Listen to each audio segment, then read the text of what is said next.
ঝিনাইদহে জাতীয় নাগরিক পার্টি এনসিপির যুগ্ম সদস্য সচিব তারেক রেজাকে গ্রেপ্তার করেছে পুলিশ। জেলা ছাত্রদলের সাবেক সহসভাপতি এনামুল কবিরের দায়ের করা মামলায় তাকে গ্রেপ্তার করা হয়। এদিকে নাসির উদ্দিন পাটোয়ারির উপর হামলার সময় দুজনের কাছে অস্ত্র সদৃশ বস্তু নিয়ে চলছে ব্যাপক আলোচনা। ছাত্রদল তাদের উপর অস্ত্র উঁচিয়ে হামলার অভিযোগ করলেও তা অস্বীকার করেছেন এনসিপি নেতারা।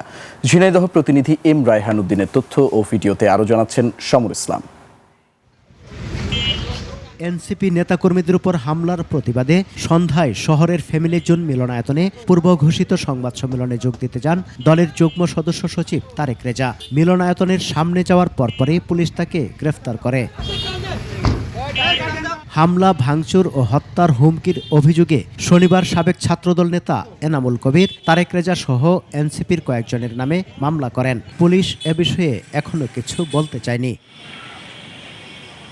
শুক্রবার শহরের পুরাতন ডিসি কোর্ট চত্বরে নাসির উদ্দিন পাটোয়ারির উপর হামলার সময় দুজনের কাছে অস্ত্র সদৃশ বস্তু নিয়ে সামাজিক মাধ্যমে ব্যাপক আলোচনা সমালোচনার জন্ম দেয়।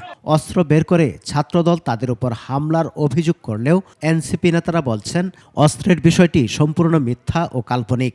অস্ত্র দেখিয়ে আমাকে মারার জন্য সে অর্ডার করছে। তাদের লোকজন যেভাবে এলোপাতাড়ি মেরেছে, তাদেরকে জখম করেছে, আসলে এটা খুবই দুঃখজনক। কোনোভাবেই না, এটা তো স্ট্রিকটা তো ওর কাছে ছিল না, স্ট্রিকটা তো ওদের কাছ থেকে নেওয়া।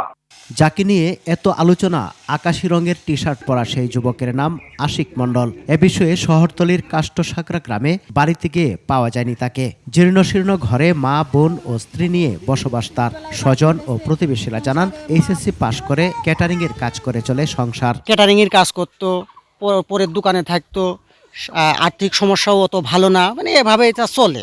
গ্রামের কোনো মানুষ তার খারাপ বলতে পারবে না, এবং আমি বিয়ে করেছি প্রায় 3-3.5 বছর, তার নামে আমি আজ পর্যন্ত কোনো খারাপ কথা শুনিনি। বাপ মারা যাওয়ার পরে সংসারটা ওই হাতে নিয়েছে, যা কাজকর্ম করে ওই সংসারটা চালাই। ও খুবই ভালো ছেলে। আশিকের সাথে অস্ত্র সদৃশ বস্তু হাত বদল হওয়া যুবকের নাম সিয়ামউদ্দিন তুর্য। শহরের কোটপাড়ার বাসিন্দা তুর্যও মামলা হওয়ার পর থেকে নিরুদ্দেশ। সমর ইসলাম, 21 টেলিভিশন।